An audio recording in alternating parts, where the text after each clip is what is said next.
আজকের গুরুত্বপূর্ণ কতগুলি টিপস। বাধ্যগত সন্তান করতে হলে দুটি কথা মেনে চলুন।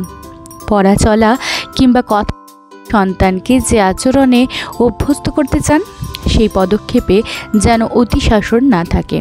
যতটা সম্ভব নমনীয় এবং কর্তব্যপরায়ণ হয়ে অনুশিক্ষা দিন। যা করতে বলছেন এবং যা নিষেধ করছেন তা কেন বলছেন তার ইতিবাচক এবং নেতিবাচক দুটি দিকই সন্তানের সামনে তুলে ধরুন। এতে তার অনুধাবন বোধ জাগ্রত হবে, যা তাকে মননশীল ও বোধসম্পন্ন মানুষ হিসেবে গড়ে তুলতে সাহায্য করবে। বাচ্চার মনোযোগ ও স্মৃতিশক্তি বাড়ায় যে 9টি খাবার, সেগুলি হলো বাদাম, ডিম, দুধ জাতীয় খাবার, ওটস, আপেল, ডার্ক চকলেট, শাকসবজি, কলা, মাছ। বাচ্চার খাবার তালিকায় খাবারগুলো নিয়মিত রাখা হলে স্মৃতিশক্তির পাশাপাশি বৃদ্ধি পাবে পড়াশোনায় মনোযোগও।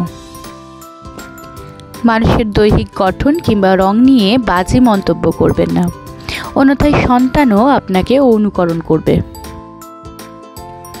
সন্তানের সামনে মোবাইল ও টিভিতে ব্যস্ত থাকবেন না, এতে আপনার সন্তানের টিভি ও মোবাইলের প্রতি আসক্ত হওয়ার সম্ভাবনা তৈরি হয়।